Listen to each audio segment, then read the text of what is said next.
But you know the McNamara fallacy? Or maybe it's the McNamara... No, I think it's the McNamara fallacy. Nope. Never heard of that. So basically there was this guy during the Vietnam War in the States. He was the head security advisor. And he was looking at all the stats on the Vietnam War, and he was like, okay, our weapons are better than the Vietnamese, and we have way more people than Vietnam has. So all we have to do to beat Vietnam is have more soldiers on the ground than them with superior weapons, because then each of our soldiers is worth like 2 of theirs, right? So he just eliminated the requirements for the army. So he's like, there's no minimum IQ, you can have people with flat foot, you can have people with mental disabilities, you can have people with physical disabilities.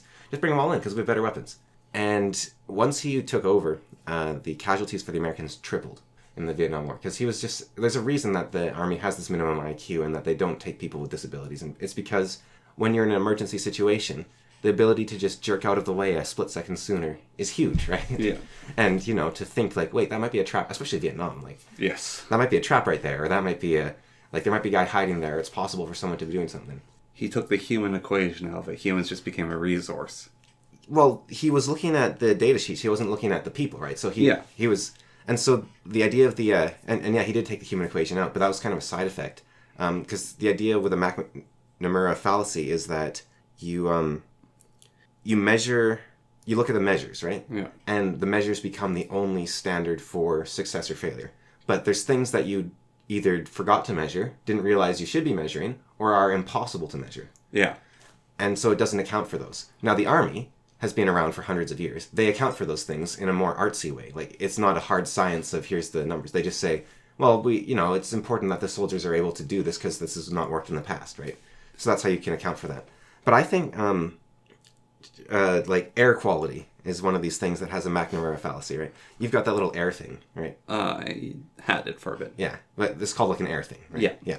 And it measures CO2, volatile particles, carbon monoxide, moisture, and maybe one other thing. Radon. And it also, measures a different kind of pollution. So you can stick it in a house, and it can be like, oh yeah, this house is amazing. Everything's all good. Everything's tickety-boo, right? And the house has got a great HRV in it, and so any housing scientists that come look at the house, they're like, yep, this house is amazing. But have you noticed that you feel a bit stuffy? You open a window, and it's like, I don't care how good your HRV is, and it's not just the airflow. There's something more to it. I think it might be the moving air, but moving in a natural, not just by a fan. I think it might be like wind has a quality to it. Very well could be that. Or, maybe it iodizes, this isn't, it's just me spitballing, right? Maybe the HRV iodizes the air in a way that ionizes the air in a way that makes the air less good than, window air. So one of my very early assessments that I did was for this woman from Mexico. And I went into her house, and she was telling me, I am cold all the time. Yeah. And... So I went through her house, and she was in a central unit, so she had a house to the left, house to the right. So that will make your house just warm by the nature of it. Her walls were thick, her windows were good, she didn't have air leaks. She had basically everything you need to have a warm home. Her walls were gray and white. Yeah. And her furniture was white. Yeah. And I said to her, she had... tile floors. Yeah. I said to her, get some rugs, paint the walls, throw blankets over your furniture. And it's because everything is the wrong color in here. You're from a warmer place with brighter colors. You're in a colder place now, and with cold colors. Your house is warm, I'm warm in here, so it's something in the mind. Yeah. So we're going to change that instead. Yeah. And she was really happy with that. Basically being told that by a professional, even though, all my studies and education related to the work says nothing on that. Yeah. I also happened to go to design school for a bit of graphic design and physical design, and I took psychology courses. And it might not even be that the air is iodized. Ionized. Yeah. It might be that that's what you need. Yeah. And it could be that, I have a theory. Housing science, this is supposing that everything goes well with the future. Mm-hmm. Let's say 100 years from now. all the energy becomes essentially free and abundant, right? So electricity is free. Kind of like everywhere becomes like Iceland, right? Yeah. I think that the standard for houses is actually going to be, they need to be much leakier, and then you just have to crank up the heat. And I think that will be, and people will look at the houses we build nowadays that are like top of the line, and they'll be like, oh no, this house is terrible. It's sealed up way too tight. You're not going to have the thingamajongs. You know, you need thingamajongs, or you're just going to feel crazy. You're going to feel cooped in. Like Mexico. I think Mexico has the best houses on earth. Like, you go to Mexico, and it's sheltered from the elements, but it doesn't make you feel like you're not part of nature, right? Like the concrete houses with like their big glass windows and everything. Yeah.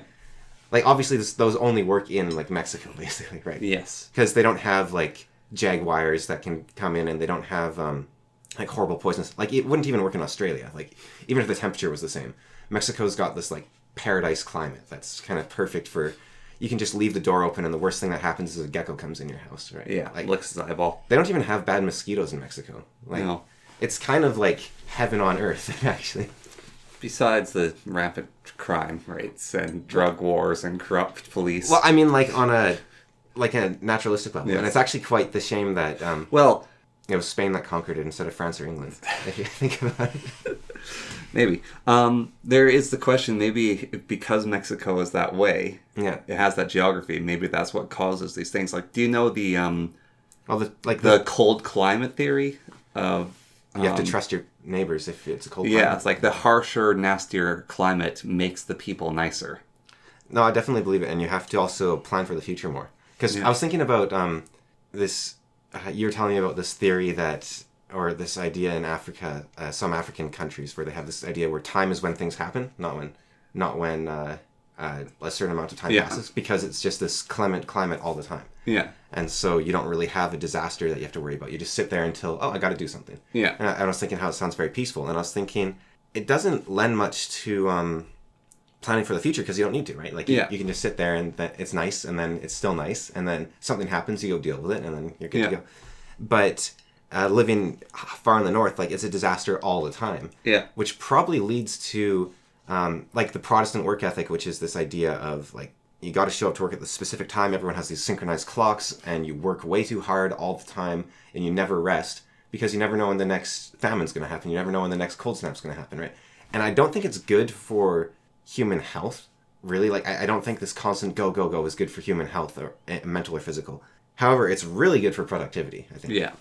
And there are places that seem to strike a balance, like Sweden. I think from what I've understood, now again, this is the Nakamura fallacy, where the stats from Sweden say they're the most productive country on earth, and they don't work very Yeah, and the stats for happiness say that Finland... Yeah, it's the happiest country on earth, even though that they have this really high suicide rate. Yes. Yeah, so it's kind of like, you got to be careful of those things.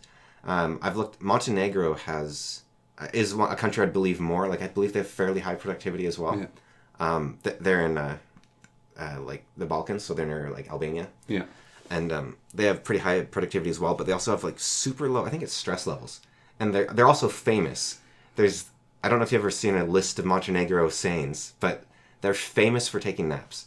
Like, there's like Montenegrin sayings like, why do it today when you could do it tomorrow? Or take a nap now and do it tomorrow. Or, it's getting late, you should take a nap. Or, if your lunch has gone on for 2 hours, you might as well just take the rest of the day off. Like, they're just this super laid-back country. And it's just funny for, like, Slavians, but... Well, there's also the problem, if you're the super laid-back country, then the Romans invade. Yeah. Well, they did. I mean, they conquered the Balkans. Yeah, that's my exact point, is if you're a super laid-back country, the Romans... Like, there's...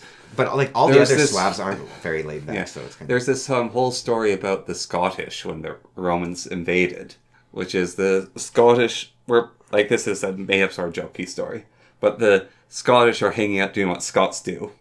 And the Romans show up and they say basically submit or die. Yeah. And the Celts laugh at them, and so they kill a few Celts. Yeah. And then the Celts choose or die. Yeah. And it gets very nasty for everyone. The Tlingit and the like Salish peoples and whatnot, like in sort of BC coastal region, and then also Alaskan coast. Those guys there, basically the richest people in Western Canada, because they had access to the coast. So they had farming opportunity, they had fish, they had whatever disgusting seafood they wanted. Like, what are those things called? Clams or mussels? Clams, mussels, oysters. Oysters, and but they could probably, like, I'm sure some of those horrible worms that are, like, those giant fat things are probably pretty good eating. Bobbit worms. Not those, but have you ever, like, gone to a beach in BC and just, like, dug in, like, a centimeter into the soil? Yeah, there's different worms, like red giant worms. green worms and giant red ones. And Yeah. The red ones are called red worms. there's crabs everywhere. Yeah. Yeah. So they were, like, super violent. Like, they were always at war with each other. Like, most of... Now, the history is kind of sparse in Canada, especially.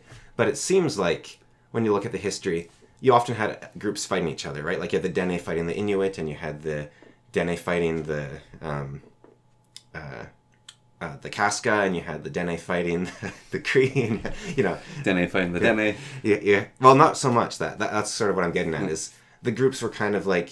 They were their own group, right? So Coast Salish fighting whoever they fought. So you'd have, like, the Chilkat fighting the, like, the Gwich'in or whatever, and so on. But the Tlingit fighting the Tahltan. But the Tlingit were also fighting the Tlingit like crazy. And I think that's probably, like, they had different Tlingit clans. They're kind of like the Scottish, actually. Yeah. They had, they also had clans, and they fought each other like crazy. But I think that is probably a result of the fact that they weren't just busy hunting all the time and busy trying to build shelters all the time. Because they just had riches. They could do what they wanted, right? The Tlingit were basically a mafia. They had this massive hold on the trade until, like, it was like 1920 or something. Like, it went for ages. And then the American military went in and actually, like, went to war with them and finally broke their stranglehold on trade in, like, maybe it was like 1880 or something. But it was like a really long time until the American military actually had to declare war on the Tlingit to stop their trade blockade with Russia. Because they were just... Like, the Russians couldn't do it. The Russians had tried, and the Tlingit kept winning. Well, the Tlingit had a warm seaport.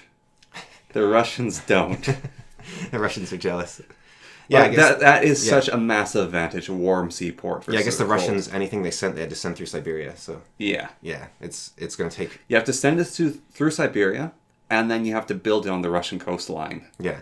Or you have to go all the way around, like, the world. Like, you have to go past Europe, around Africa, past Asia. Yeah, so it's going to take forever.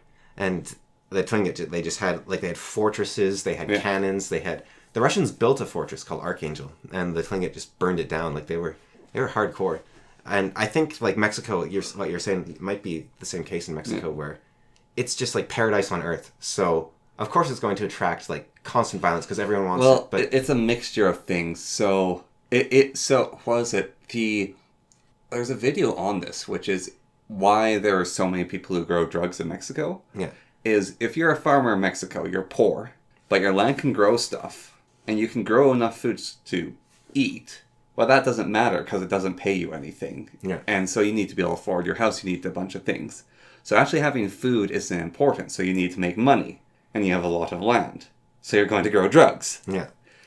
And then groups are going to organize to control those drugs. And it's the only money game in town is the drugs. And well, I've heard that the Mexican drug problem, it's not even, like, centered in Mexico exactly. Like, I mean, the cartels are super powerful in Mexico, but it's... Well, this is the way it used to be. It could have changed.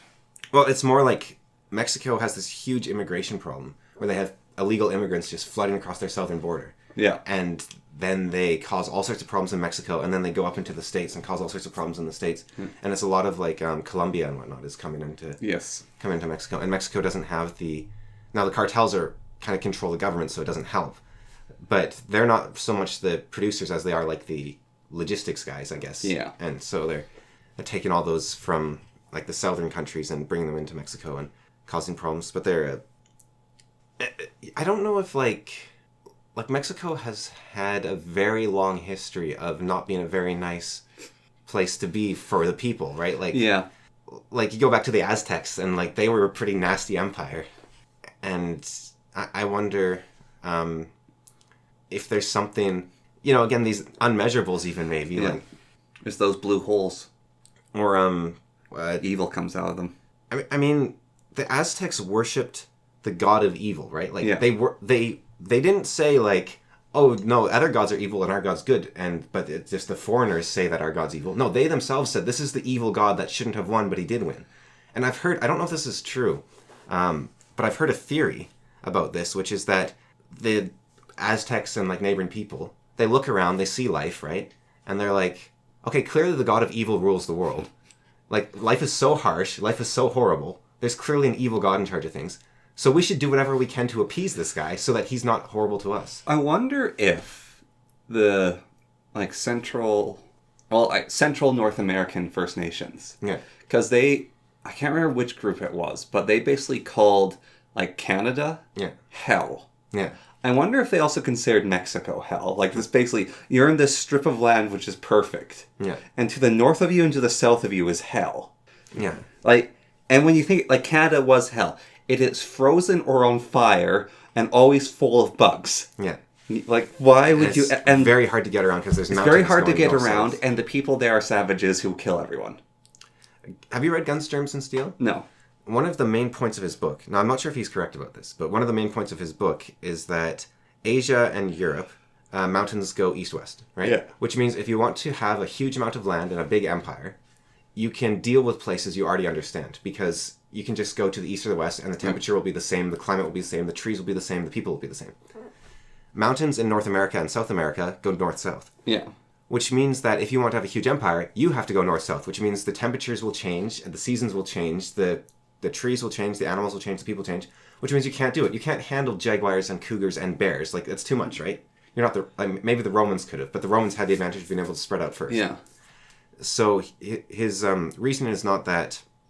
Now, I actually think he's wrong here, but he said that the reason you had great empires of Asia, great empires of Europe, and even great empires of Africa, like Mansa Musa and the Egyptians and all those guys, right, was because they were able to actually deal with an environment in a large way that worked for them, right? Whereas in North America, you had this tiny little strip of land you could live in, and the only way to expand was to either go into a climate you had no clue about, or like travel over a mountain, which was very dangerous, and then you lose communication between your two sections, and so it was very difficult to communicate. Now, I think it's looking like more and more, the more we learn about North America and South America, they actually did have massive empires anyways. Yeah. Well, so there's that. There's also a theory for North America, which is, the whole thing that the explorers come, they give disease, and they leave, and they come back and 9% of the population died. Yeah. There's a theory that it wasn't disease that killed all those people. There's basically a massive war, and like 50 to 60% of people died in the war, and then the disease took out the rest because they weren't the healthy people afterwards. I've been looking... And there's like a lot of evidence, apparently, to a lot of those people died violently, not from disease. Like, they were killed with weapons in that big die-off period in North America. So there was, it's not, like, confirmed, but there's very strong evidence that right around the time of Genghis Khan, and it might even be because of Genghis Khan, there was an invasion of North America. Now, Genghis Khan, as far as we're aware, didn't invade North America. The timing doesn't work quite right. Yeah. It happened, I think, like 200 years before he was born. But the timing is always suspect, right? Like, there's always a plus 2 to 400 year, so it's hard to... So it could have actually been him himself. Yeah. But the more likely theory is that the Mongolians and other groups were getting very powerful. They had a new bow called it was an old bow, but they had perfected it. It was called the composite bow, I think, or the complex sinew-backed bow. It was an amazing bow, could survive extreme cold conditions, could shoot with incredible power, was very accurate, and the Mongols had it, and they were using it to just, like, eliminate all their neighbors and conquer everything. Yeah. And, of course, the Mongol Empire is the second biggest empire ever, and that was partly because of this bow. So they were spreading out like crazy. And all the other tribes in the region were like, let's get out of here. Yeah. And so they ran across to North America. Mm-hmm. Or not them specifically, but, like, the guys next to the Mongols ran to Siberia, then the Siberians ran to, like, Kamchatka, and then the Kamchatkans ran to the Aleutians, and then the Aleutian people ran to, like, Alaska, and so on and so on. And you'll see that the Thule, who are the descendants, or the ancestors, sorry, of the Inuit, basically conquered, like, the entire Arctic in... The time period is so fast that we can't date it, because if you go from, like, one date to the other, there's no Thule, and then they own the entire Arctic. Yeah. So it's like 30 years is about the period where they conquered, like, everything. And that's probably the same time that the Mongols tried to invade Japan. It was around then, yeah. Yeah, I mean, it was sort of Genghis Khan's empire time, yeah. Yeah. But the Thule conquered all of, like, the Arctic, right? And they had these bows, and that nobody could deal with. And we see the same thing happen where at the exact same time, one of the greatest empires that we know of ever in North America, it was called they were called the Mound Builders by the first people that discovered the ruins of their places. Yeah. And this is something, I don't know why history class is so boring, right? Like in elementary school, when they talk about North American history. Because the first explorers come to the United States, it was in the United States, not Canada. They come to the United States, and they see these giant pyramids, like, everywhere. And they dig into them, and they have, like, rooms and, like, amazing structures, and they're like, who built, like, no one, these people are living in ruins, they can't build anything. And there's these magnificent, giant mounds that are like castles, or like Aztec temples everywhere. It's like, who made these things? Like, there was some ancient people that came here long ago and that empire, I forget their name, but one was called the Mississippi culture. I don't remember their exact name. Did they make the snake? The snake? There's a giant snake in America that's eating a star. Oh, like on the ground. Yeah. It might have been them. They had, their art was very similar to the Mayan art. So they'd in copper plates, they would make, like, these beautiful, like, engravings of like their gods and stuff. They're amazing. And this was in North America. This wasn't in this wasn't the Mayans or the Aztecs, but it was an empire equivalent to the Mayans and the Aztecs in North America. And they just disappear at the same time that you see this new bow appear. And it was possibly the Athabascans who just conquered, like, everyone. And there's a really interesting map you can look at, which is the range of the Athabascan people, the range of where empires collapsed at the same time. Yeah. And a rainfall map for North America. Because the one downside to a composite complex sinew-backed bow, I think they're just called sinew-backed bows. One downside to a sinew-backed bow is that they can't handle extreme rain. Yeah. And so, like, there's a hard line, basically, where the Athabascan conquest stopped, which is where in the east it gets super wet and rainy. So, like, Florida and, like, New York, and like, they just couldn't get over there. Do you know the history of the Mongolian invasion of Japan?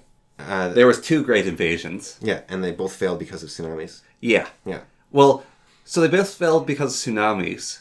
That's one thing, which is kind of insane. But the other thing is the Mongolians actually made landfall in Japan a few times. And those invasions failed. That's what Ghost of Tsushima is about. Those invasions failed partly because the Mongolians, everyone they'd been fighting till then, 1% of the population were soldiers. Yeah. And they encountered Japan, which is this hyper-concentrated culture of nut jobs, where 30% of the population is soldiers. Yeah. Who have bows that can counter theirs in the weirdest way. Yeah. Because, like, the Japanese bow is one of the slowest bows on Earth for firing.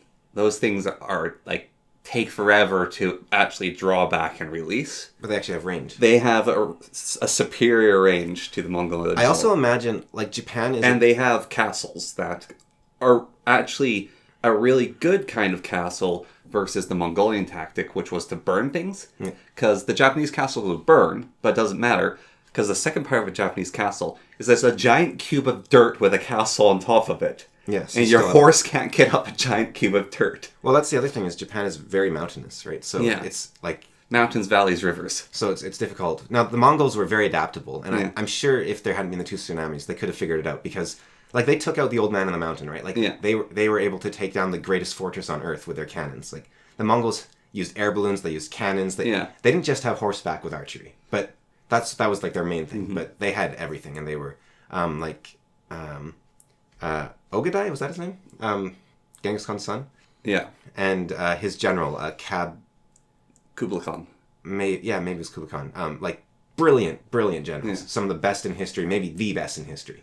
So, they probably could have adapted to the situation. Yeah, I think one of the other problems, though, would have been that you have the warring states of Japan united against a common enemy. Yeah. Which is, like, whenever they attacked China or Korea over their many years of history, the Japanese couldn't do boats. That's, like, one of the big things. Yeah. But whenever their invading forces landed, it was brutal. Right. Like, have you seen the game Ghost of Tsushima? No. Like, that is about the Mongolian invasion of Japan, and you play as a samurai who's, like, fighting off the Mongols, basically. But, like, if the Turks / Ottomans couldn't stop the Mongols, like, I don't think there's... I do think there's a few places that probably stood a slightly better chance than most, like Japan. Yeah. And actually, the strongest case for Japan, I think, is that... Also the rain. Well, I think that the Brits also could have done it. Yeah. And I think that the reason is the same. It's because the British and the Japanese were very similar in a lot of ways. Because island nations tend to breed a certain sort of person, right? Yeah. And both have massive militias, essentially. Yeah. Like, everyone in the UK, every man in the UK was a soldier, essentially. Yeah. And highly skilled martial artists in both cases. Yeah. In archery in one, and archery... I mean, the Japanese were also horseback riders and swords... And archers. Archers and swords fighters. So they had, like, three big martial arts. I think the longbow would probably be better. I don't know too much about the Yumibo, but I imagine, like, the longbow archers were more powerful, more accurate, but Yumi bows are very long range. That's the big thing they have for them. As I understand it, and there was also women samurai, right? Like, yes. So they did have that extra fighting force there. Yes, they would stay in the castles and fire bows. Yeah. So they had that extra amount of soldiers in Japan. Yeah. But I think, I don't think, I could be wrong, but I think it was more of a samurai thing to be trained with the bow and the horse, whereas in the UK it was like everyone. It was every man. It was like their duty. Every man was a yeoman. Yeah, they had to be as well. Like, it was the law. So I think the UK probably had more soldiers available. I think Switzerland probably could have also probably fought back. They have a natural mountain range. That said, they conquered China, and China has a lot of mountains and a lot of mountain tribes. And They conquered China. They didn't conquer the mountain tribes. Oh, okay. The mountain tribes stayed basically independent. I mean, Mongolians are basically mountain people. Well, the mountain people were independent until the Romance of Three Kingdoms, I think. Like, they were always allies of some of the nations, but I think the Romance of Three Kingdoms is when they were brought to heel. That was before the Mongols, though, I think. Because the Mongols were like the year 1000, roughly. Yeah, so maybe then they did conquer the mountain people. Yeah.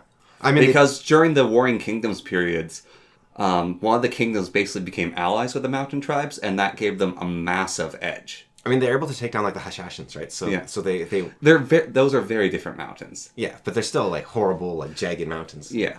So, I think the Mongols were...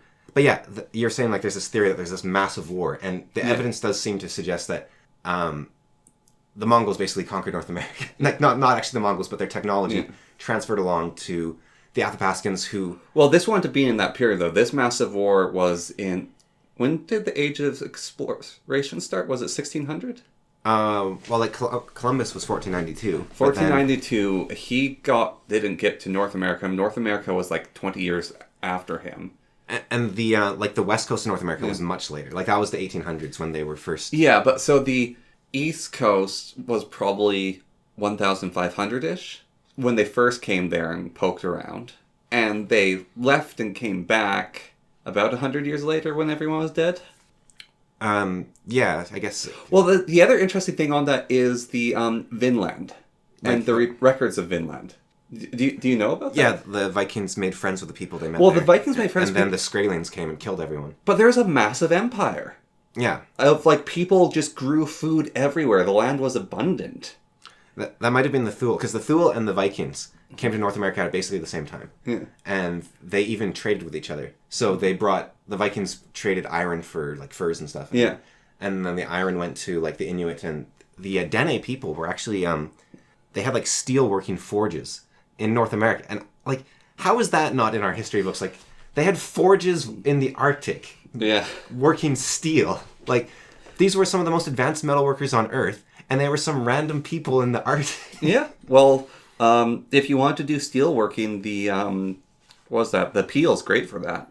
I guess, yeah, you have everything you want there. There's exposed copper, exposed iron, and exposed coal.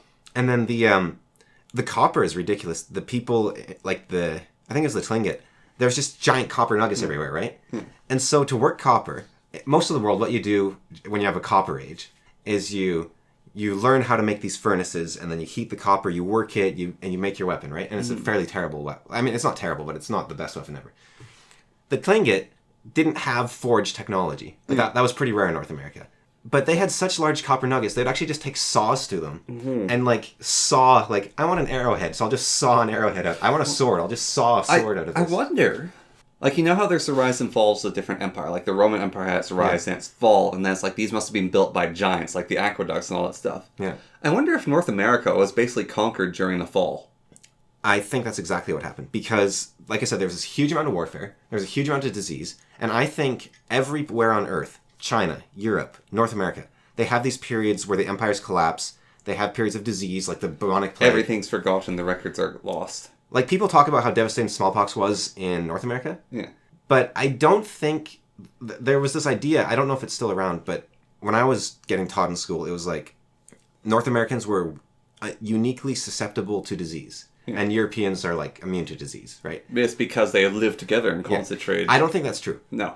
Because you look at the death toll for smallpox in Europe and Asia, like 2/3 of people died. Yeah. Like, it's not a small thing where, like, a couple people get sick. It's like you had cities that were empty because everyone died. The bubonic plague killed, like the bubonic plague did not, it wasn't like COVID where a couple people from each city die, right? Yeah. It was like, one city's totally fine, another city, everyone's dead. Yeah.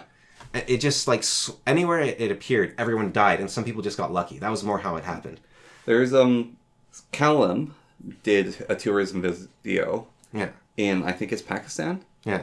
And he went to, I think it was That's in Pakistan, right? Yeah, possibly, yeah. Yeah, so he went to Yeah. And there's the giant city of Like, you can go there. It's in the middle of the desert. Or maybe Babylon did he go to, or is it I think it was It might be Babylon. But, so it's... like the city that Gilgamesh built? It's like this giant, basically, rising platforms of stone. Yeah. So I think it was Okay. It might be in Babylon. Babylon's also in that area. Yeah. But anyway, so he goes to this city, and it's kind of a tourist destination. Like, there's... It might be in Iraq, though. Oh, he might have done tourism in Iraq, then. Okay. He did in one of those areas. Okay. And so there's this giant, like, city. It's kind of a tourist destination, but there's no one there. Yeah. And he goes around and looks at, and the locals don't really care about it. Like, they care about enough to just basically set up. And then he, with his guides, they went to a different giant pile of stone that's not recovered at all, which is bigger and older. Yeah. And they're walking around, and there's these tablets everywhere and pieces of pottery, and the tablets have writing on them in cuneiform, and they're just on the ground. You can pick them up and take them home. He didn't do that, but he's pointing that out. Like, the tablets on the ground, they're free. The locals do not care about it. Like, and it's this ancient city, older than one of the oldest cities we know about, with all these things. This place is just, like, ripe for some British group to come and basically take all the stuff back to the British Museum. And I was also thinking about, like, the British explorers would go through Africa and Egypt, and there'd just be tribes there next to these giant ruins, and they didn't care about them, and they're like, whoa, there's these things here. And it's also, I wonder if that's the case in North America, where there was these massive empires that actually might have had technology, like, not hyper-advanced technology, but it's like, how they said North America didn't have the wheel? Yeah. They didn't have the wheel, but maybe they had something that made so they didn't need the wheel. Well, they had ayahuasca, right? Like, they had rubber. Yeah. Like, they had stuff that Europe didn't have. Yeah, and so maybe they had... The medicine of the Amazon was, like... Yeah, well, so there's those things, but better also... than the stuff we have today. I think North America and Central America and South America, it's harder to preserve things than in... the other continents. Yes. Like, I think things degrade faster here. No, they definitely do. And so I wonder if it's a mix of that, and basically there was those mound builders, let's say, who maybe they had these massive empires, and then the Mongolians show up and kill everyone, and then Mongolians go, oh, this place is worse than where we came from. Like, we're always going off to places because they're better, but this sucks, and so they head back, or what's his name, Khan, like, I'm not just the Khan at the time of their invasion, dies. They're like, okay, they have to hold an election. Time to go back to Mongolia. Yeah. Like, they had their own Khan that came. And they go, there was no records because the people who kept records all got killed. The tribes that are left over go, oh, look at all this stuff. We'll just take that and use it. And we're these little tribes that don't know anything, this big empire. And suddenly they have these massive explosions of advanced technology because they dismantled the old empire. They didn't really care about besides what advantage they could get out of it. They start killing each other, and, like, different groups appear and disappear. And so those records just vanish besides a giant pile of dirt. Yeah, so the... And so maybe there was, like, not the, the ancient empire guy who thinks they had, like, super technology in the Atlanteans. Are you thinking of Graham Hancock? Yeah. No, he doesn't think I that. know he doesn't. But it's like, maybe there was these giant ancient empires in North America. Oh, there was. Like, those people, the mound builders existed. Yeah, like, they were... but, like... And we just basically dodged them. The Europeans dodged them. Well, yeah, that happens. So when you hear like, who was that group in Central America? There was the Incan, the Aztec. Oh, the Olmec. and the Olmec disappeared, and they had like literal, like they had those giant earrings that made their ears really long, these and like giant statues of heads and stuff. Like the Olmec had like these. They were incredibly rich, and they had these amazing structures. Like if you look at like the origins, it's not Chichen Itza, but the other city that of Machu Picchu. Yeah, was that the Olmecs? No, that was the Inca. Okay. No, the Olmecs were even older. Yeah, but the Olmec basically disappeared. Yeah, but there's some stuff that's attributed to the Inca. That's our Olmec. There's experts on Inca who are Inca who say, no, we didn't make these. Yeah. Like, you say we made these, we didn't make these. This was the Olmec. And the interesting thing about the Olmec, so the Inca were credited as the first inventors on Earth of rubber. Yeah. And they did it way before Europe did it. Like, they were vulcanizing rubber way, way, way beforehand. However, when you talk to the Inca, they say the Olmec. Olmec isn't an Olmec word. It's an Inca word. And it means the rubber people. Because they say these ancient people invented rubber and we learned from them. Yeah. And so it goes so far back there. There was one of the first Spanish explorers. This was like I think still in the 1400s, like 1498 or something, somewhere in there. Yeah. Maybe it was early 1500s. He did a journey down the Amazon River, and he went all the way to the Pacific Ocean. And in his diary, he wrote about empires he saw when he was traveling down. He saw giant cities full of people, pyramids, giant buildings, like these amazing, huge amounts of people. And he wrote about all in his book. And people were like, this is incredible. Like, you're the best explorer ever. You just discovered like multiple new empires, right? It's amazing. And so they were very excited, but they couldn't, it's a very dangerous journey to go down the Amazon. So 50 years later, they sent a fleet down the Amazon to, let's go see all these empires. Nothing there. And they're like, okay, this guy just made it all up. And so the guy was kind of discredited after that, right? Like, because 50 years go by, even if the empire dies, you're going to see the ruins and stuff. Right? Yeah. He made it all up. Now with LiDAR, we're looking at, like, the jungle and we're scanning it. We see the ruins of all these places he talked about. And the Amazon just grows back so fast that if the people die out, it takes like 10 years and suddenly the cities are gone. So when did the Ottomans take over Constantinople? Like that's like 500 years ago? 400? Yeah, about 500 years ago. Yeah, somewhere in there, yeah. Yeah, so when I was in Constantinople, one of the most famous things about Constantinople is the Red Wall. You weren't in Constantinople. Istanbul. Yeah. No, but one of the most famous things about Constantinople was the Red Wall. Yeah. It was the wall of Constantinople. Yeah. And Constantinople had two defenses. It had the wall of Constantinople, which was massive, beautiful red wall, surrounded the whole city. It was massive. And they had the seaport. Yeah. And the seaport had these giant chains. Yeah. Giant gold chains. They were plated in, I think, bronze. Yeah. And the guy who conquered it, they built forts to conquer the place, and like they basically cut it off from everything. But when he conquered it, they picked up their boats and walked them around the gate and put them back in the water. Like that's how they actually took over the port. And then they hammered the city from the port, and then they blew up the walls in sections, and they invaded the city. The defenders were basically dying at that point because they'd been sieged for so long. And no one came to rescue them, which led to a lot of despair. And they took over the city, and he said, I want to be able to have morning prayers by the next day, so don't burn the place down. Anyone who loots will be personally beheaded by me. Yeah. That was Saladin, right, I think? Or was it Suleiman? No, he had a different name. Saladin fought Richard the Lionhearted. Yeah. He had a different name. It's a very popular, very famous name in Istanbul, but I can't remember it. Did you hear that? But his name literally translates to conqueror, like he's renamed to conquer. Right. And so you're in the city, and they talk about the history of the Grand Mosque, which is Hagia Sophia. Yeah. And how they kept adding spires and libraries to it. And they built the Blue Mosque to try to rival it. Even the builders of the Blue Mosque, their goal was to make a better church than Hagia Sophia. Yeah. And they said they failed.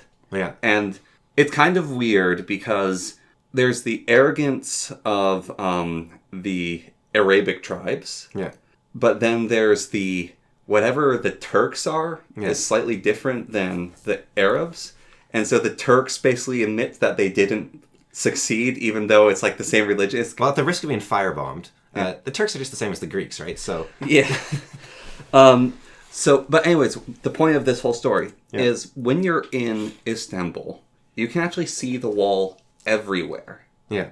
And some sections of it, there's tunnels through, there's roads, And there's literal new buildings built into the sides of them. Other parts is crumbling and decaying. There are sections where you can see there's this brick building that obviously the bricks from the red wall were taken out of it to build the building, and it's in the same location. And so what I'm getting at there is this wonder, because the wall of Constantinople was a wonder. Yeah. It outlived its usefulness. And it wasn't preserved. It's being used. It's fallen to decay. It's being taken apart. It's being dismantled. Yeah. And this is 500 years. And this was done by the Ottomans, who very clearly wanted to take Constantinople because it was the gem of the world. And they did that to preserve it. Like when they took it over, one of the big things is he walked into Hagia Sophia, and he'd heard records that had these golden statues and all these beautiful things. They were all missing. Yeah. The Greeks, and not the Greeks, sorry, the Venetians had taken them already. Oh, right. And he walked inside Hagia Sophia, and it was full of dust. Right. Because it was an Orthodox church, and Catholics, I think, had taken over Constantinople. Right. And so it was unused. And so it blew his brain. That's like the most beautiful building humanity's ever built from his perspective. Yeah, and it's just gone. It's empty and looted. And so he tried to rebuild it. Yeah, it was when Alexander the Great conquered Babylon, and he went through the gates of Babylon, which were famous because they were tiled in blue, right? Yeah. So they're this unusual color for the time by a lot, and it's just this giant gate, and he went through it. And as him and his soldiers were walking through, they were just like, this is so much greater than us. Like, they were humbled. Just like they had conquered the city. They had won. And they didn't feel like they had won because they just walked in and they're like, we can never live up to this. This is incredible. And that was Alexander the Great looking at an ancient empire. Yeah, but it just goes back and back and back. But it's like for every Alexander the Great and for every whichever sultanate conquered Istanbul, there's going to be Vandals. So many that we don't know There's about. going to be Vandals that conquer Rome. There's going to be like Normans that conquer London. Yeah. There's going to be, I think it's the Qin taking over the city. I think it's the Lao. It's the... And they just destroy, like... It's not they destroyed the city. They flattened it and destroyed every piece of art from the period. They ground it into dust. They took the pottery, they mounted it down the middle, because they hated them so much. Well, like the Spanish when they conquered the Mayans. Like, yeah, or the Romans when they took over the Macedonia... Not the Macedonia... Oh, the Carthage. The Carthage. Yeah. And they salted the grounds and nothing would ever grow there again. But like De Las Casas, when... he was one of the earlier guys that was like, oh yeah, you got to burn all these Mayan heretical texts and whatnot. And as he got older, he actually became one of the biggest defenders of the Mayans in the Spanish Empire, because he was like, wait a minute, this is like one of the most literate people on earth that has a totally different history than ours, and we've just destroyed it all. Yeah, and so there's those guys who regret it, but there's also the people who say, take that castle down stone by stone and build something new. What I want to know. So there's the other terrifying things of... in Serbia, the Tower of Skulls. What, Mongols made that, I assume? Or no, the Ottoman Turks invaded Serbia. Oh, Serbia, not Siberia. Yeah, Serbia. Okay. Yeah. So the Ottoman Turks invaded Serbia, and the Serbians fought back. And it pissed off the Ottomans so much that they cut off the heads of all the people who resisted and built a literal Tower of Skulls. Jeez. That it was like, I think, 3 stories high. And the Serbians came back, took the city back over, and they took apart the tower. So they left the tower in place, but they took every single skull, matched to each body, and buried them. Wow. And then they left the tower as a reminder. But there's like things like that in history where you desecrate a monument and completely change its meaning. Like maybe, like I think the Aztecs probably did build those things where they stabbed the hearts, but maybe the Temple of the Sun belonged to the worshippers of Quetzalcoatl. Yeah. And then the worshippers of the god of Oedipal. Yeah. Killed them, took it over, and it's like, we're going to cut out people's hearts on top of here and like toss their bodies down the steps. I mean, you've been to the Pyramid of the Moon and the Sun, right? Yeah. And when you go to the Pyramid of the Moon, you don't have to like... Well, I wonder if the Aztecs actually did... You can smell the dried blood. Like, it's like heavy there. It's like... Yeah, it's a part of the mortar at that point. You just, like, it's like, whoa. I mean, I don't think it's imaginary. I'm pretty sure, like, you just smell this, like, you're like, that smells like blood. Like, jeez. Yeah, and so, but maybe it's like, it was like a temple dedicated to stars and the moon and astrology. and the ayahuasca drinkers would sit up there and chug their ayahuasca. And then one crazy sect Yeah. of like fiend snake worshippers come and murder everyone and start the new empire, and they just like... Oh, Quetzalcoatl, he said, "Don't sacrifice any living thing in my name." He cried if like animals were sacrificed. He said, "Only leave me flowers and fruit."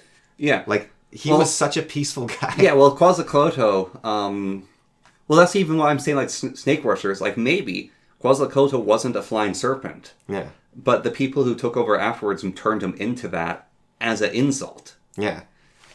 I believe the flood story of the Aztecs is Quetzalcoatl's tears caused it. Like, him crying. It could have been, because they actually believe there was 4 apocalypses. Yeah. And, like, in one, all the humans were turned into monkeys, which is why there's monkeys around. Yeah. And then in the other, like, everything was consumed in fire, and then in another, like, there was a flood. And Yeah, I think the flood was caused by his tears or his daughter's tears. That he was defeated by Tlaxcalpolca. Yeah. I always get the guy's name wrong. But Smoking Mirror is his name translated into English. Yeah.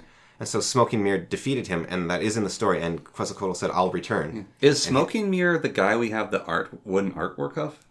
The warrior fighting that serpent? I don't think so. I think that was like the harvest god or something. Okay. But, Smoking Mirror is, he had the ability to... So Smoking Mirror, it wasn't a mirror that smoked, it was a smoky mirror. It was a black mirror. So it was a mirror made of obsidian. Yeah. And he could look into it and see whatever he wanted to see. And so that was his power, essentially, his satellite technology. Yeah. He had a black mirror he could look into, essentially. Yeah, he had an iPhone. Yeah, he had an eye. Well, have you seen the bags that they all carry? Yeah. If you were to do really depressing Zoomer artwork of the modern age, you could have people with phones in their hand everywhere they go, right? Yeah. I'm not saying that the Aztecs had advanced technology, but they had some sort of disease that they are all carrying little bags around. Well, so Quetzalcoatl described he looked like Odin. Yeah.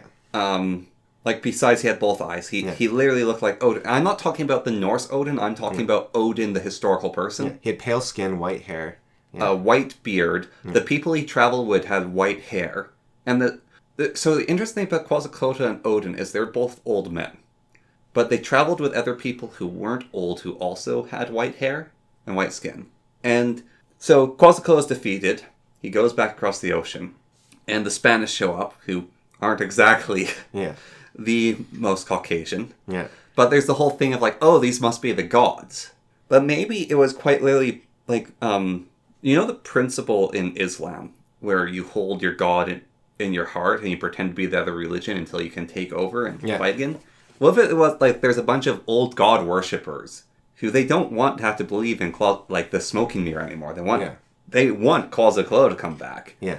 Because didn't the Aztecs have a civil war as well as getting attacked by everyone because of the Spanish? I don't know if they had a civil war, but they are... Well, the other tribes in the area, though, could have worshipped Quetzalcoatl because it might have been like a regional thing. Yeah, so the other members of their empire turned against them the moment. Yeah. They were called... The Filipinos. The Tlaxa. Yeah. The Tlaxca? Yeah. Well, they eventually went to the Philippines. Yes. Yeah. Which is wild. Yes. Yeah, the Ottomans fighting the Aztecs and the Japanese. And the Japanese. All on this little island in the middle of the Pacific.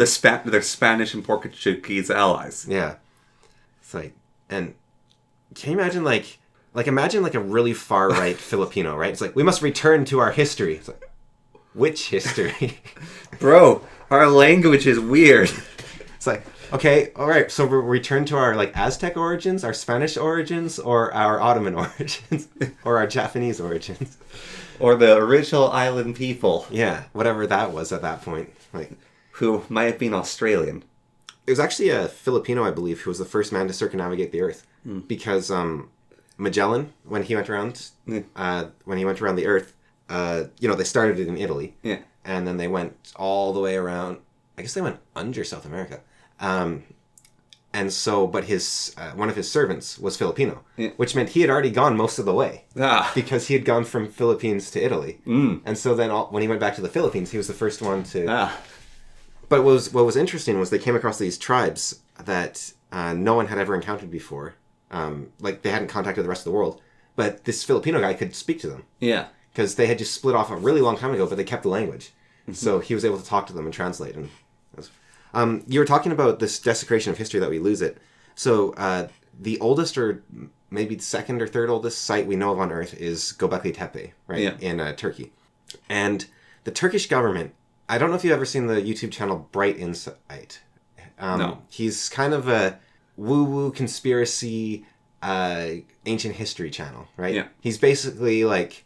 Well, I don't want to be too harsh on him because I would say like he basically just looks at people like Graham Hancock and then just regurgitates what they say. Yeah. But that's not quite true because he does go to areas on his own Yeah. and research them. And that's why I'm bringing him up, because he went to Göbekli Tepe and he snuck in there because he's actually banned from a lot of countries. He's banned from Egypt, and I think he's banned from Turkey. And so he snuck into Göbekli Tepe and he took footage of the place. And so they've put this giant dome over the whole place, so that you can't take pictures of it from the sky, basically. And they want to plant... And then you can't take pictures of the sky from it, which is the whole point of Göbekli Tepe. Oh, I guess there's that is too. You're supposed to look at it and line it up with the stars. Yeah, I guess there's that too. That's his whole thing. They're planting trees all over it. They want to like bury it, basically, to preserve it for future generations, is what they're saying. But you're meant to be able to see Sirius from it. This dome that they're drilling, that they set up, right? They did drill holes into the ground to stick it on, right? Yeah. So he's walking around these holes they've drilled to stick the metal poles in for this dome. Yeah. And there's like destroyed artwork. Like the drills have just drilled through like pieces of art and like... Yeah, it's like the morons at Oak Island. Yeah, it's just... Well, at least Oak Island, they weren't trying to preserve history. They're just trying to find treasure, right? Can you imagine? Right. Like, I'm going to say it. Yeah. Oak Island is Templar. Yeah. Like the Templars use the underground tunnels that go under the ocean. Yeah. They started in Mexico. They walked to Canada. Yeah. Like the tunnels that go from Europe to Mexico. Wait, I don't think that... They go through like the Americas, don't they? They don't go to Europe. No, they go across the bottom of the ocean, the tunnels. Do they? Yes. I thought they just go from like Mexico to like Canada or something. No. Oh. No, the tunnels... Okay. Is that confirmed, or is that just like the... So there is tunnels that are full of water that might not have been full of water. There are tunnels that aren't full of water, but we don't go down them because it's absurd. Right. And the LiDAR suggests that like they stop at certain points and they have to be explored. Yeah. But they're massive tunnels. So this is... So the Templars walked under the ocean. Yeah. Okay. They walked under the ocean, made it to Mexico.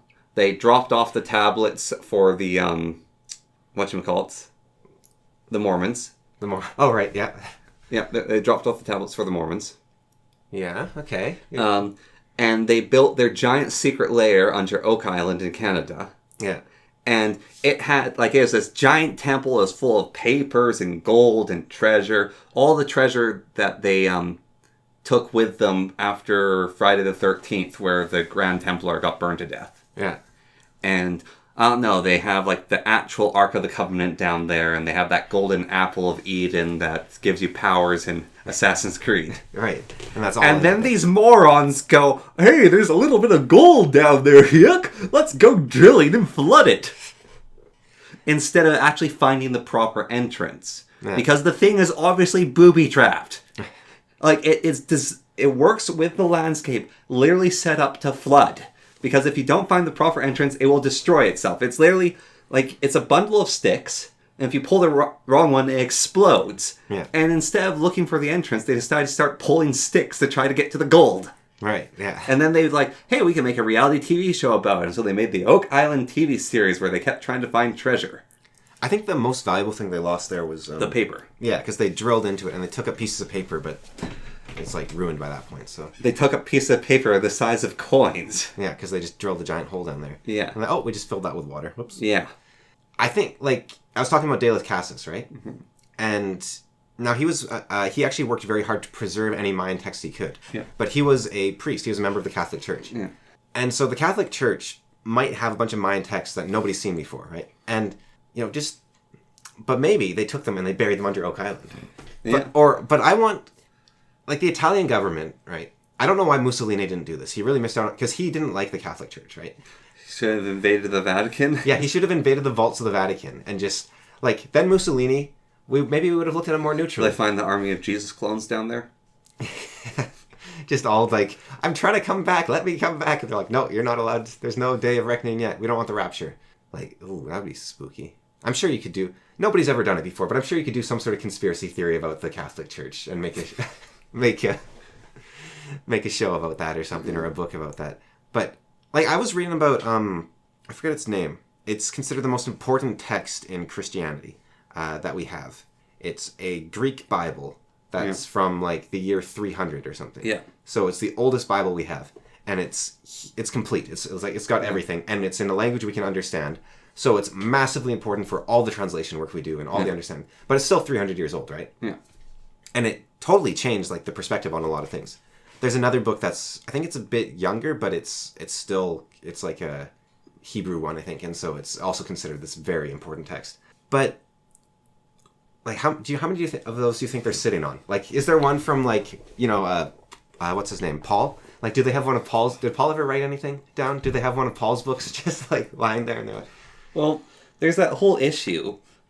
There's the or like the Dead Sea Scrolls. well, like, not the Dead Sea. So Revelations was taken out of the Bible for a bit, and then put back in, then taken out and put back in. yeah, But the Book of Mary isn't, like, you can read it, but it's not in the Common Bible. The Book of what's his name? The villain in Harry Dresden. Nicodemus. Yeah, the Book of Nicodemus. He has a book. Yeah. Oh. Yeah. So Nicodemus. Oh wait, no. Nicodemus was the. Sorry, I got confused. I was thinking the Book of Judas. Yeah. No. So the Book of Nicodemus. Yeah, no, I know. Nicodemus was the guy that carried his body after he died. Yeah, and his book is what talks about Saint Longinus. Right, the Roman who stabbed him. Yeah, and what's really weird is there's like several statues and like giant churches dedicated to Saint Longinus. Yeah. But in our common Bible, he's not talked about at all. And like all the stories about him are in the Book of Nicodemus. Right. And But that's not in there. yeah. So Longinus is important because he's the first Christian. No. Isn't he like... I mean, like, the idea was that he was doing a mercy for Jesus, right? He was trying to do like a mercy kill or let him breathe or something. Well, there's the two theories. One is that he didn't actually kill him. He let the fluids out of the lung. The other one is he'd been at a lot of executions. He'd been at a lot of executions. Yeah. And he knew that Jesus was going to suffer a lot longer if he continued being up on the cross. Right. And so instead he would stab him in the heart and kill him then and there. Right. And then, but that's not the reason why he's the first Christian. He's the first Christian because to be a Christian, you have to believe in basically two things. Yeah. Jesus came back to life, I guess. Jesus is your Lord and Savior who died for your sins. Yeah. And you believe in the resurrection. Right. That's what being a Christian is. Right. And Longinus is basically the first guy who believed in it. Right.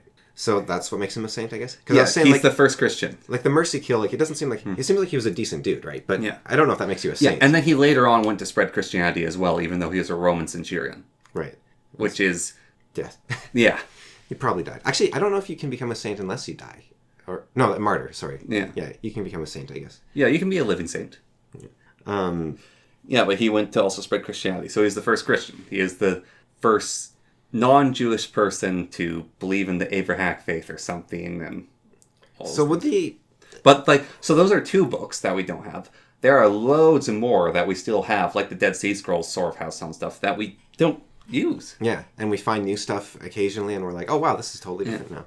But, yeah, so there's accounts of, like, And then, Robert Campbell and stuff. well, even further than that, just on the ancient civilizations, we have the Stonehenge, and everyone knows about Stonehenge, but we have the monoliths as well.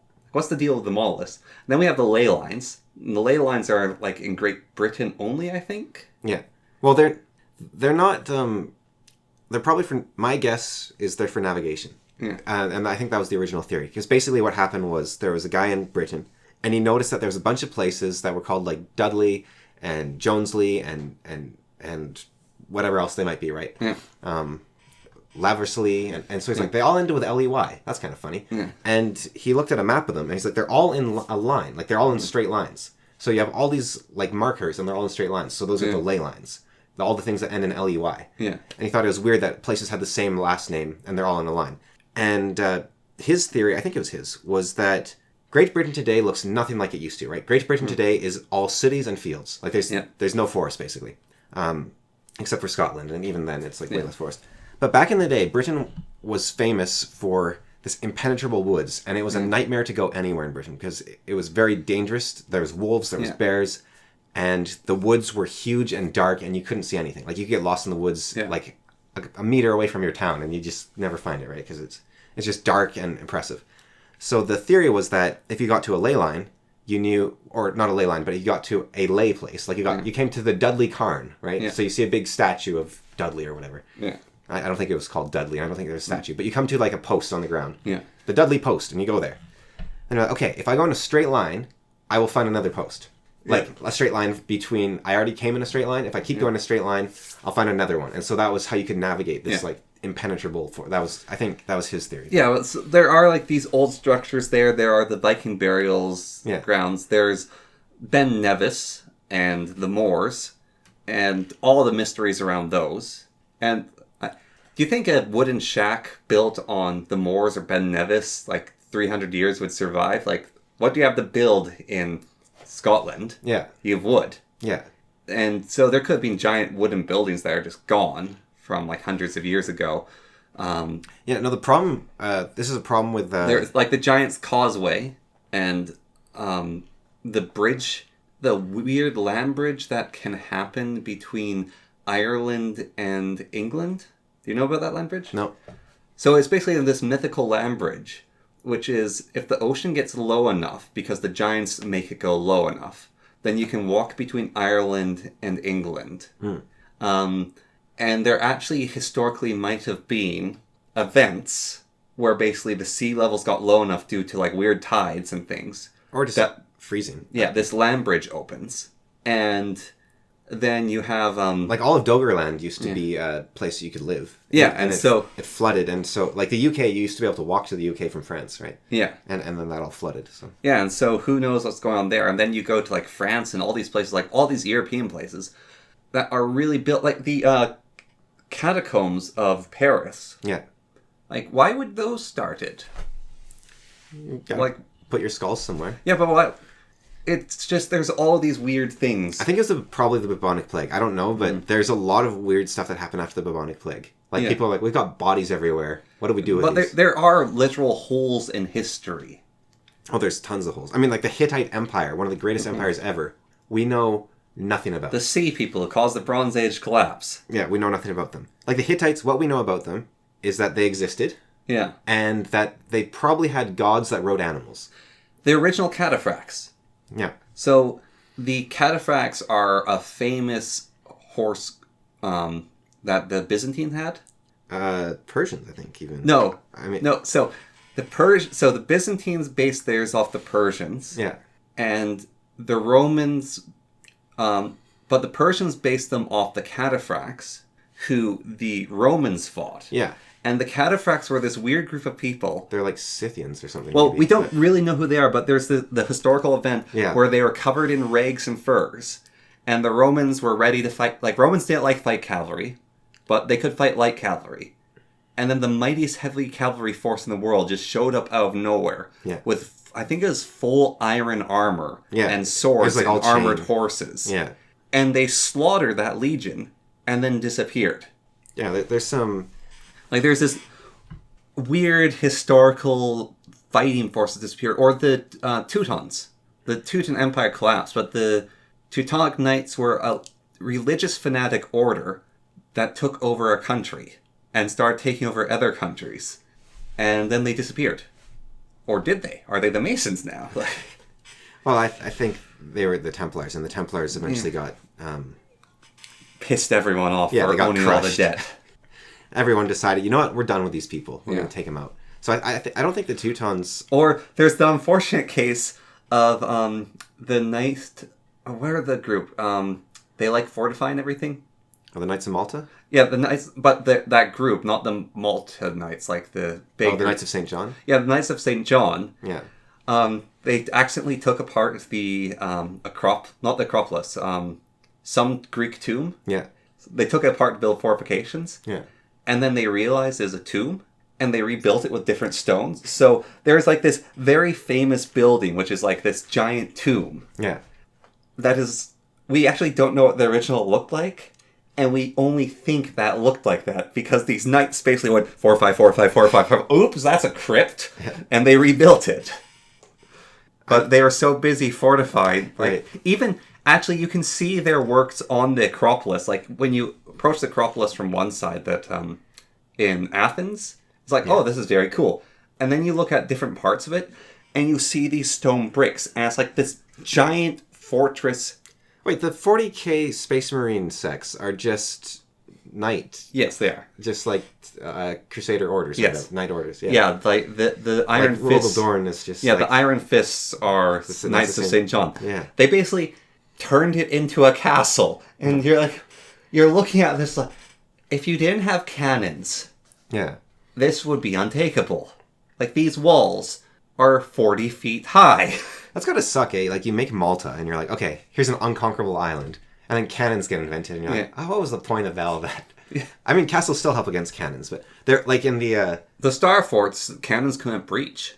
The Last Battle, that Yeah. book, song, and historical event by Sabaton. Yeah. Well, they didn't cause the historical event. Yeah. That was actually a castle. The siege of something castle with Gunner and Lee. Yeah. Ganger and Lee.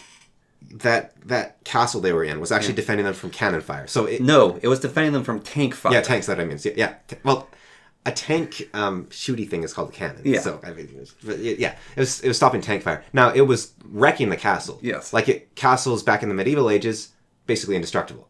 In this case, it was more of like the castle's falling to But the pieces. smaller arms fire was also defending them from the rifle fire of the Nazis. But the castle was holding out. Like Yes. so castles did still have. They're just not worth the effort. Like you get like 3 days defense for like several years of effort, right? So What was it? The Prime Minister of France was given a gun, and he was half dead from starvation before they took over and let him out, and then he demanded a weapon so he could fight. he might have actually gotten the German commander killed. I don't know. Like it's hard to judge with that sort of thing. But Ganger was the only casualty. Yeah, no, that was the guy. That was the German commander. Yeah, and I think it might have been the French prime minister's fault. Oh, really? Because he was basically, they're like, okay, you're a civilian. You've been a prisoner for however long. You just stay back. We'll take care of this, right? He's like, no, I got to go to the front line. So he was being super reckless. He was like on the front line. And so was Ganger basically trying to keep him alive? Yeah, so he ran like over to like help him, and then he got shot, and so. Like, it's hard to say. I think what's weird, I think Ganger got an Iron Cross. From the Nazis or from... or previously? You No, know? posthumously. Oh. After death, the the German occupied government or military that was taken over by the Americans, I think they might have given him an Iron Cross for services after death. Like, I think he got some sort of medal that's, like, really, really hard to get. I actually watched, like, a kind of recap of the whole event recently. He should have gotten a Purple Cross, honestly, from a Purple Heart from the Americans. Well, I think you live if you... Oh, you have to live to get that? Okay. Yeah. But the one of the other French guys was, like, a world tennis champion or something. Yeah. And so they're like, okay, we need to get help, and our phones are down. And he's like, all right, I'll just run out there. So he jumped over, like, a 15-foot wall, and then he started running into the woods, and there was some German soldiers that saw him. And they were like, oh, who are you? And he was dressed as an Austrian peasant. Yeah. And so I was like, and he said in like German or something, he's like, oh, just looking for mushrooms, you know. And then he walks over to a tree and starts peeing against it, and they're just like, we're in the middle of a war zone. What are you looking for mushrooms out here? And he's just like, oh, you know, just hungry. And then they're like, okay, whatever. And then he just walks out. And then he went and found the Americans that reinforced them. I think so, yeah. I don't know if he actually helped in the end or not, because... But a group of Americans did come to reinforce them. Yeah, they did eventually survive and succeed. But But castles, anyways, they're still useful, was getting at. But Campbell and Name a Street Downtown and any of those dudes, right? Like the first people to explore the Yukon and Alaska. Yeah. Whenever they talk about the natives they came across, these guys aren't racist, right? Like the way that you see them talk about different groups of natives, and they're like, these are fantastic gentlemen. They've never seen anyone more intelligent. They're able to. Their medicine is top class in the world. They're like, so they talk about them like that all the time, right? Yeah. But like 90% of the people they come across, they say these peoples are like beggars and thieves, and they treat their dogs worse than anything I've ever seen. So horrifying, I want to shoot them. Basically, they're cannibals. They're dirty. They're unkept. But then they come across another group in the same region, and they're like, "Oh, these guys are wonderful." And it really seems to me like they're running into refugees. They're running into bandits. Survive like the people who are left over from a war or battle. Like something happened. Yeah. And everyone died. And they're running into like the refuge. Like these people are half starved and dirty, and they don't know how to treat dogs. Because it's really weird how they treat their dogs. Like I think as Campbell talked about, maybe not Campbell. One of the other explorers. He talks about a lot how they treat their dogs. And he says like these things are the best hunters they have.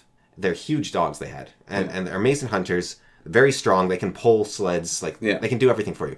And they just whip them and kill them like without regard. And it's like these people aren't going to last more than a generation. Like the way they're treating their dogs, right?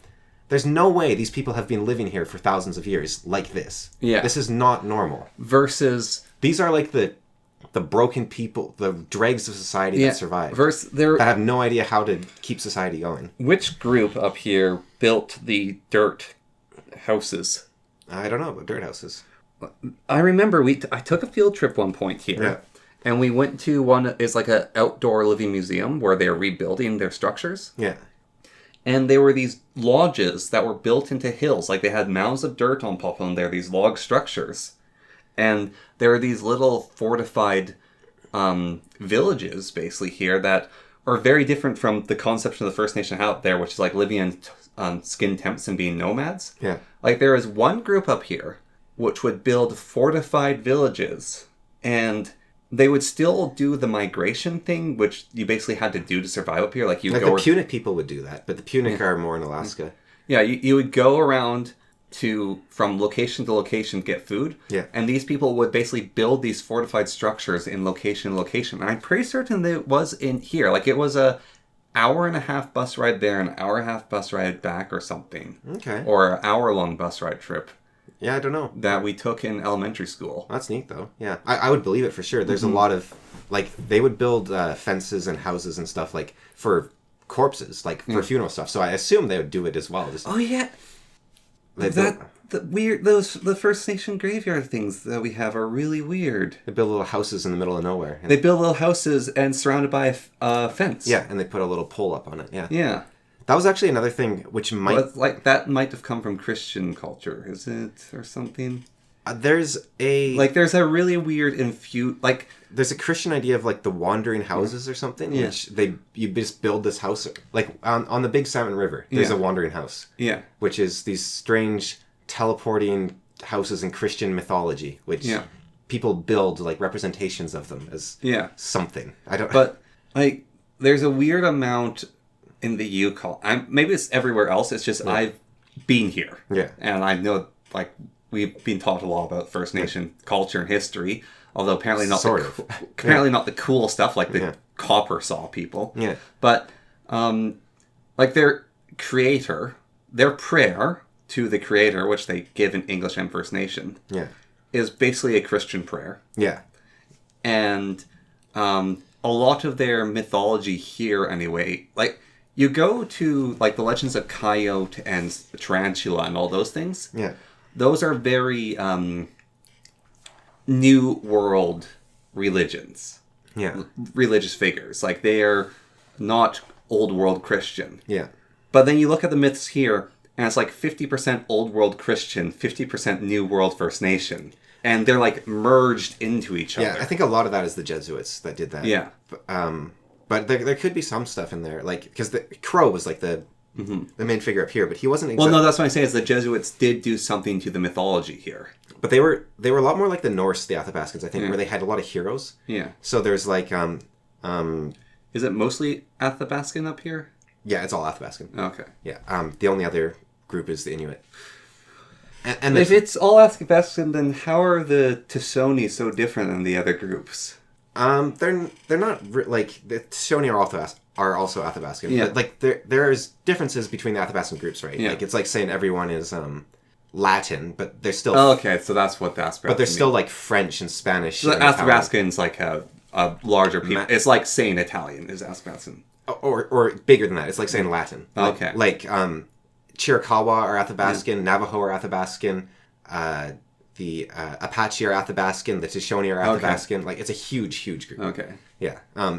there's even a bigger group called the what's it called? The Ayak Athabascan group, and it extends into like Siberia. Yeah. But the Athabascans, the interesting thing about them is they're actually fairly homogenous in a lot of ways. Like, they have differences, right? Like, for instance, the idea of matriarchy, like a woman ruling it. Some groups do that, some groups don't. That's a pretty big difference. And then some groups have clans and some groups have moieties. That's another really big difference. Yeah.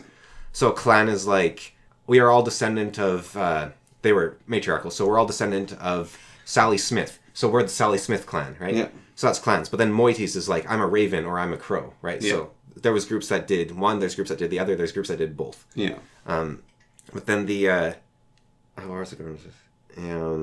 The Tishoni, on the note of like preserving history, like you said, they were unusual in a few ways. They stayed when everyone else fled during like. Yeah. Well, one of the other things I know about them, I don't know why I know this fact, is the groups up here. We've got 12 or 14. Is it 14 now? It used to be different. Yeah, we have 14 now, but their territories all overlap. Yeah. And they're all very warlike. They fought each other a lot, but the Tishoni didn't. Is what I remember hearing. Is the Tishoni, instead of fighting, would basically just disappear. And then show up again somewhere else. Like, they would basically run away and hide instead of fighting. They're the men of the Woses of the North. So the Tishoni had a cultural thing.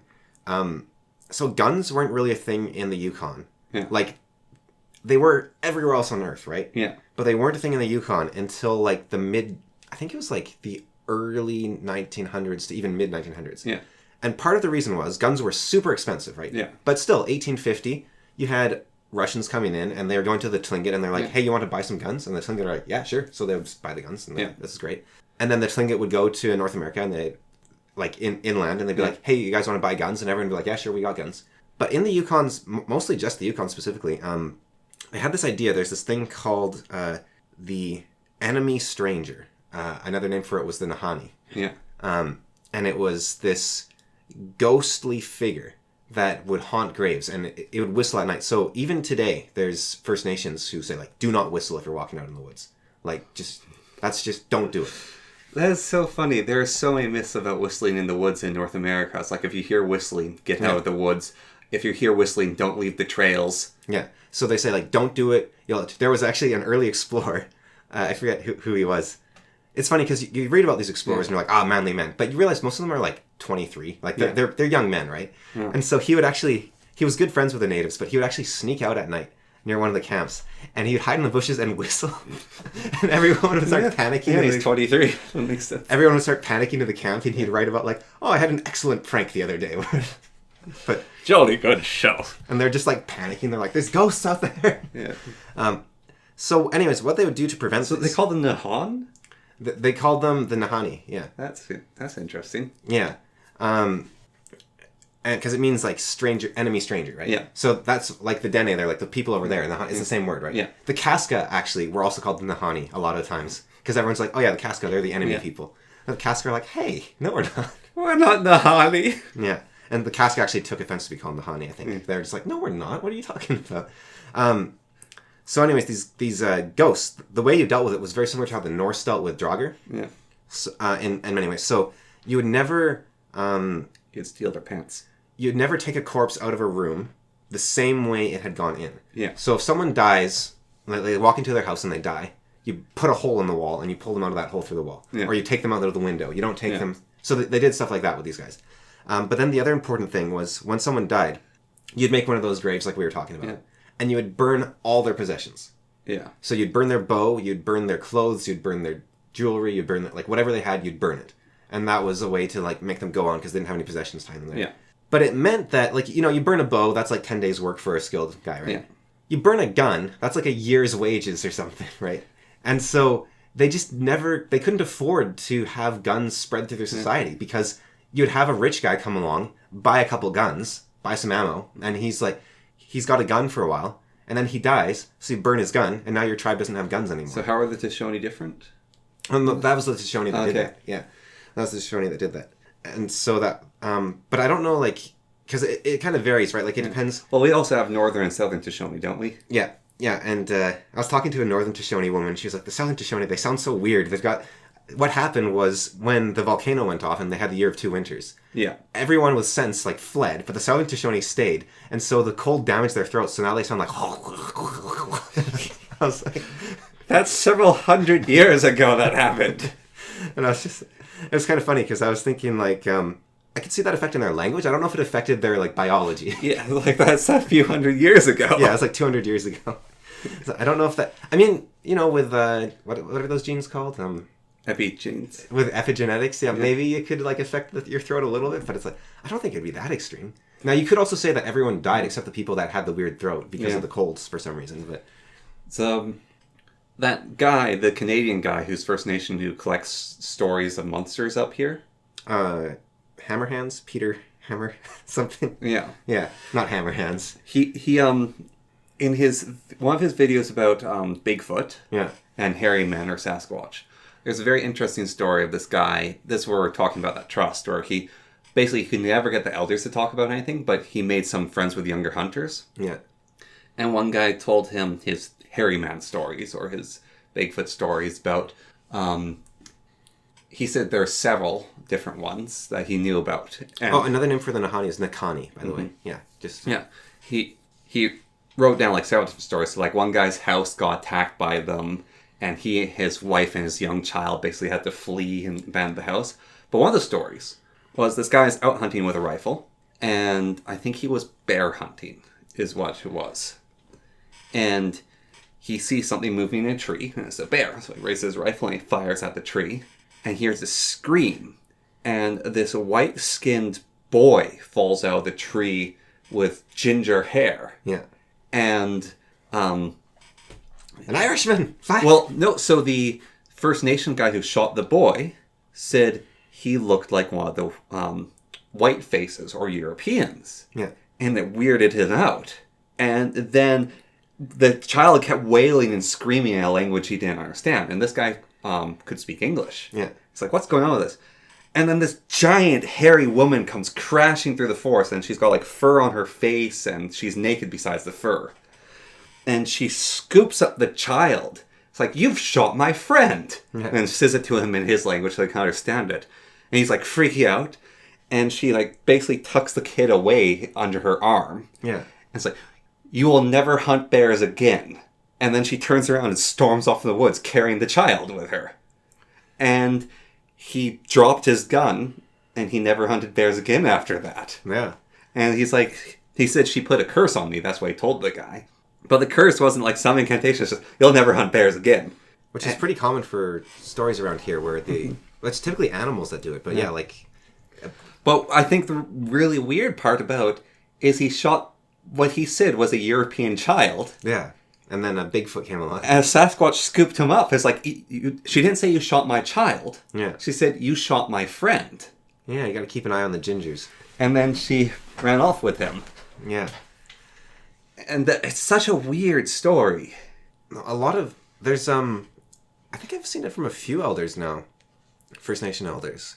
Like with the Bigfoot or whatever was talking to the guy. It kind of just reminds me. And I don't know what to make of this. But in a lot of the stories First Nations tell as well, you can read this in a lot of the books.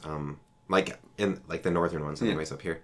They will say, we spoke to the animals, or like back in those days we spoke to the animals. But the way they say it isn't like, animals used to be able to talk. It's like animals and First Nations speak the same language. Yeah. And the thing is, like, that sounds like some sort of fairy tale thing, right? But the, like, languages like Shoshone sound enough like crow sounds that I actually could believe it. Like... Did I tell you about the sermon the crow gave me? I mean, the raven gave me? No. So, I came out of church. Yeah. There's a church downtown. I was walking back to my car, and there was a raven standing on top of a guy's truck. Yeah. And the back of the truck, there was a dog food bag that had obviously torn open. Yeah. And the raven's on top of the cab of the truck. Yeah. And it's going, caw, caw, caw, like making raisin noises. Yeah.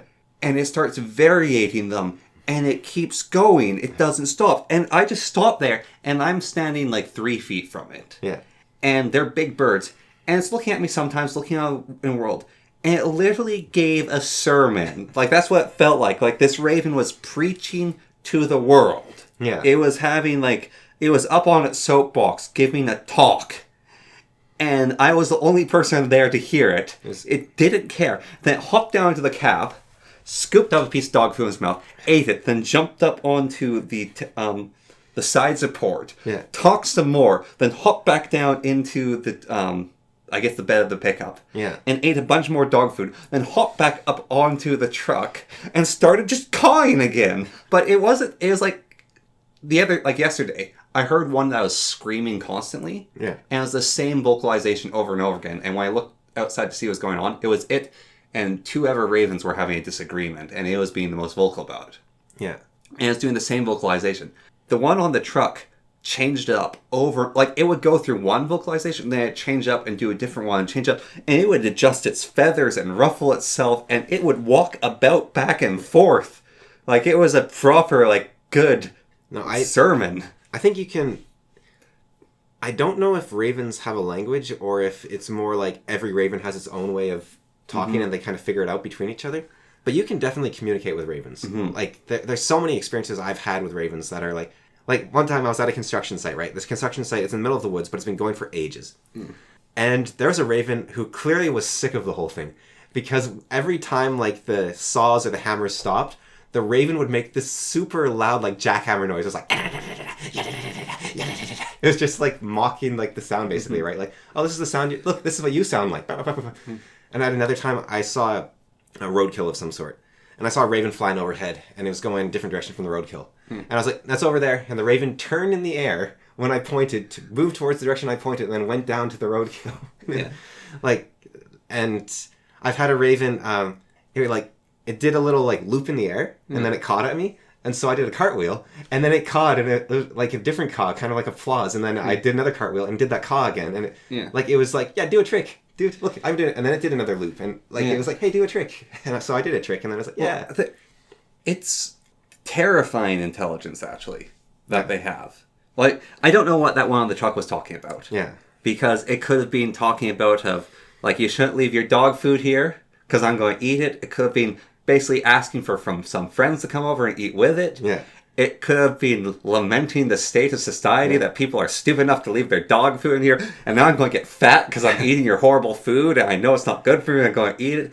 It could have been giving me the Lord's Prayer in Raven. No, it was the Martin Luther Raven putting the 98 Theses on the truck. Yeah, I don't know what it was. I've had a different situation. I was at the grocery store, and this grocery store is ruled by the ravens. Like, there's an old lady there who works at Tills. Yeah.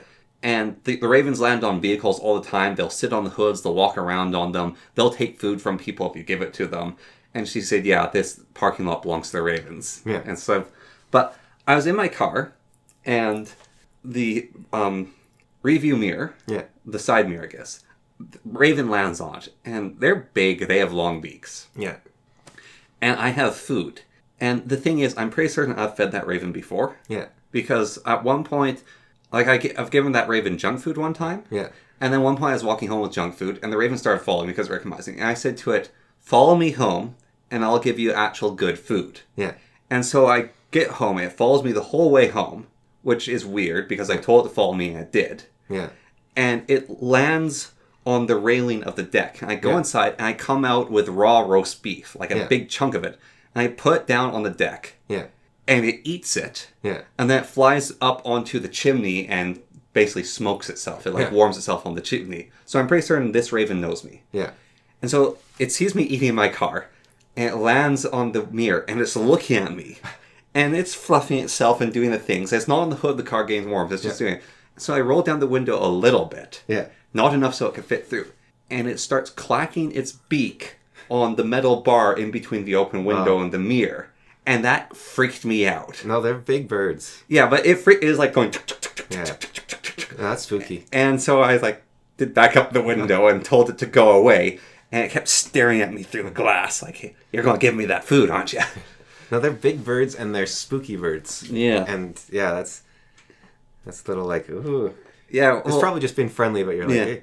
I was downtown. I'm pretty certain I would never do it because you would probably get hurt. But I'm pretty certain at least one of those ravens, if you spent enough time with it in that parking lot, you could probably get it to eat out of your hand. Yeah. Like a beak like this just But stabs through. you could probably, if you spent enough time there, get one of them to land on you. But again, you don't want a raven landing on you. No, for a lot of reasons. And there's another. I was downtown. I can't remember what the situation was exactly, but there's a car that was clearly trying to get out into traffic or like keep moving across or something. And there was finally a gap in the traffic. And this raven flaps down and lands not in front of the car, but on like the sidewalk, right? Yeah. And then it starts slowly walking in front of the car. And the driver's like, I need to go.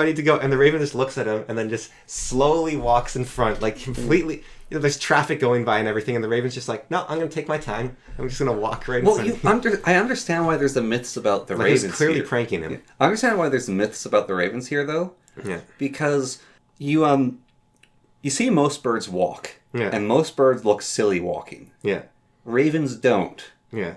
Like, there's something eerily human about how ravens walk. It's like a man with his arms tucked behind his back, going for a wander and looking at things. And I tell you the story about the clay cliffs by the golf course? Yeah. And the ravens play there on the updrafts. And there's also the building by Boston Pizza. Yeah. It also gets hit by winds, and they'll play on that as well.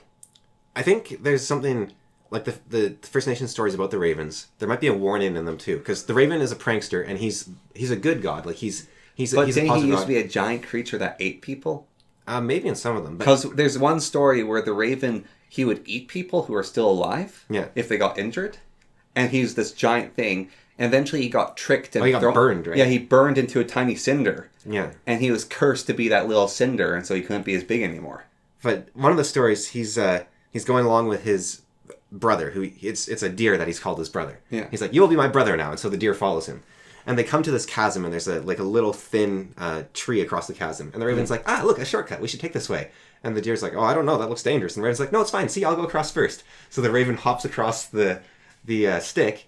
And, of course, the stick doesn't break. Yeah. Because he's a raven. And the deer's like, oh, okay. So the raven steps on the stick, and it breaks, and it falls into the chasm and dies. Like, falls down. And the raven eats him. And the raven eats him. And then while the raven's eating him, he's crying. He's like, my brother's gone. Now I don't have a brother. But it's like, he's the one that killed him. And so it's like, he's this chaotic trickster god that you cannot trust at all, and he's just like, he doesn't care about anyone, he doesn't think about anyone. It's like, oh yeah, if you're food, then you're food, but you're my brother. But or there's a story how the raven was swallowed by a whale, and on purpose, because he shapeshifts into like a little bit of like dirt or whatever and gets inside the whale, and then he turns back into a raven, and he starts eating out the whale from the inside out, and then the whale's like, oh, what do I do? I've got no liver. And he's like, oh, well, you got to go to the beach. They'll help you there. So he lands on the beach and dies because he has no heart. The raven eats his heart. And then some people come along and they cut open the whale. They're like, whale just beats itself. That's weird. And then the raven flies out. And so he just like tricked the whale into landing so that he's just such an awful, awful creature. But he's also like, he goes around and puts things right in a way. Well, maybe you have some insight on it. But it very much fits ravens. Yeah. We have up here, we have crows. Yeah. And we have a community called Old Crow. Yeah. And we have the wolf and the crow clans, as you said. Yeah. Or there are the two groups.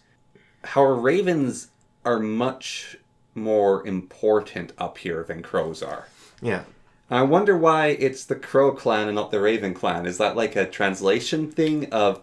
Yeah. Oh, so we do have it's probably translation, because there's and it's also regional. Yeah. So the coastal, like the Haida, I think. Yeah. They actually have orca and crow. They don't have wolf and crow. And so it's whatever is the crow equivalent and whatever is the wolf equivalent, which is, they seem to essentially be, if you look at humans as the third point on a triangle, the other two intelligent species, right? Like the three sentient species in quotation marks, right? Yeah. Like the wolves, the ravens, and the crows, or the wolf, raven, and human. And I do think sometimes it's crow, sometimes it's raven, and it does change depending on the area. The wolf has, it's kind of weird because I've talked to First Nation elders that say, promise you won't tell this story to anyone else, right? Yeah. And then I've also read this story in published books, and so I'm not going to tell the story I wasn't told to tell to other people, but I will tell a different story. There's a place called Carcross, and if you go down the river in Carcross, there's this big white rock. Yeah. And that rock, and it's weird, like this is the same as the old Greek myths, right? Yeah.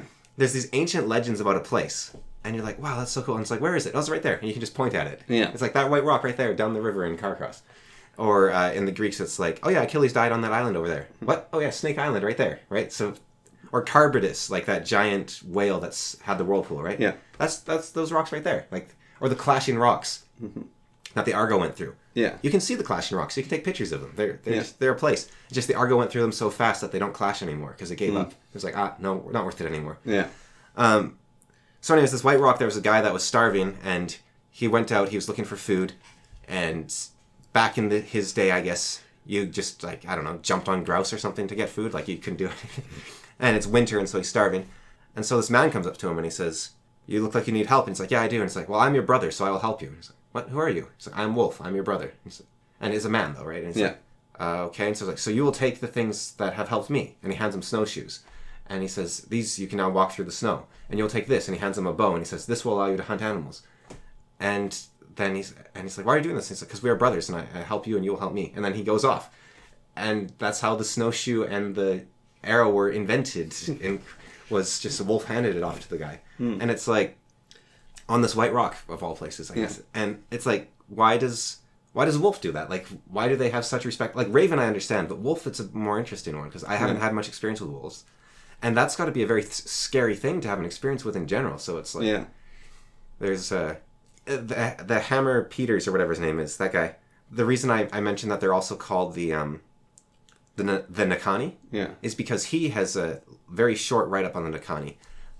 But it's like the only story about the Nakani I can find. And it's probably, like you said, because no one else will talk about these things, right? Yeah. Like, well, I think that guy is actually incredible because he gathers all the myths. Yeah. Because generally, when you read about the Nahani or the Nakani, it's like, oh yeah, we don't talk about them, or they're the ghosts that whistle in the dark. But with him, he actually has a little write-up on them. Yeah. I think we gotta end it there so I can take care of my face. Okay. Yeah. You're just not going to talk about the write-up? You're just... Oh, well, it's I don't remember it actually, but it's not very big. It's just this little thing. Yeah. No, I just think he's, yeah.